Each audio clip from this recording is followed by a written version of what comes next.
Hello all, and welcome back to Gideon's Global News. If you're new to our station, here's the rundown. We have correspondents from all over the world, but today, only two will be reporting back. Our station airs 2 international stories before returning to the U.S. to air 4 of our own local ones. Coming up is Alyssa Tanks as our international news correspondent of the day. Australian Chancellor Sebastian Kurz has told CNN his country is not only looking to combat terrorists, but also the ideology behind them after the terror attack in Vienna Monday night. At least 4 people were killed in cold blood, and a further 22 were injured, including a police officer who is now in stable condition after surgery in an attack that took place in 6 locations across the Austrian capital. In a sit-down interview with CNN's Fred Pleitgen in Vienna, Kurz said there was one gunman and probably he was alone. Authorities had previously feared that the perpetrator didn't act alone and that another gunman might be at large. Moving on to our second international story, we're moving west to London.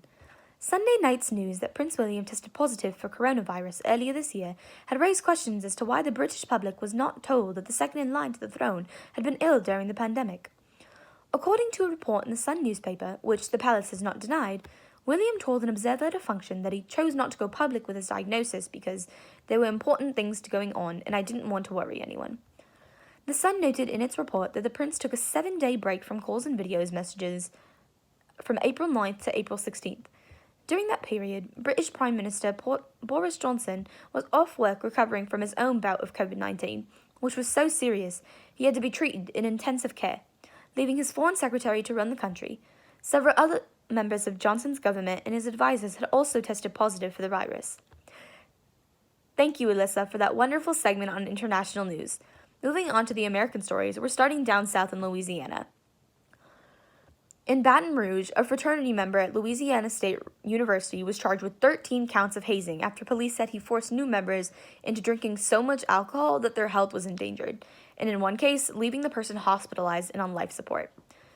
Pi Kappa Psi member Terry Pat Reynolds II, 21, was charged with one count of felony hazing, 12 counts of misdemeanor hazing, and 1 count of failure to seek assistance, according to an affidavit for the arrest warrant filed by LSU police.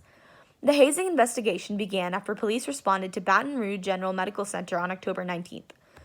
According to the arrest warrant, an LSU student who was a new fraternity member was dropped off at the hospital by a group of males later identified as Pi Kappa Psi members.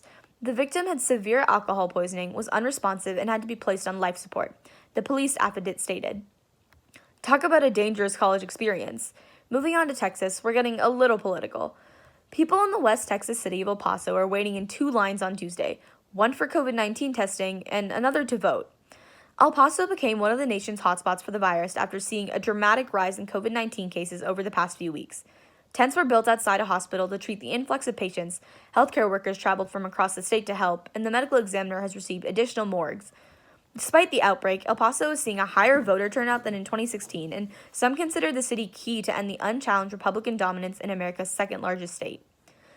A total of 222,149 people, or 45% of the voters in El Paso County, cast their ballots during early voting, according to the El Paso County Elections Department. On Tuesday, people stood in line inside a shopping mall, schools emptied by the pandemic, and outside a downtown fire station. Drivers also waited in the parking lot of a shopping mall in West El Paso, where the county set up a curbside polling place.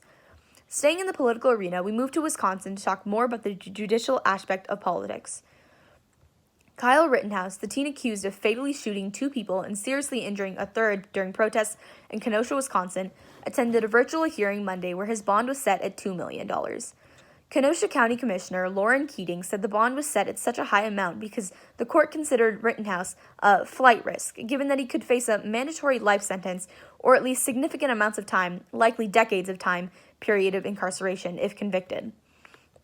Moving to a more happy topic, Disney Plus finally released the 2nd season of one of its most popular shows.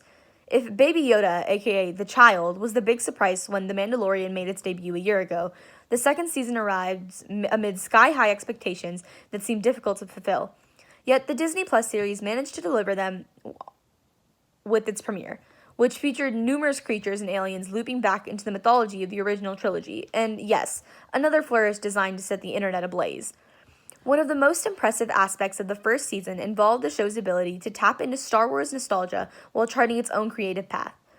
The second season opener particularly reflected the franchise's Western roots, with the Mandalorian and his young sidekick coming to a remote town on a familiar planet, where he's forced into an alliance with the local marshal, guest Timothy Oliphant, to face a very big threat.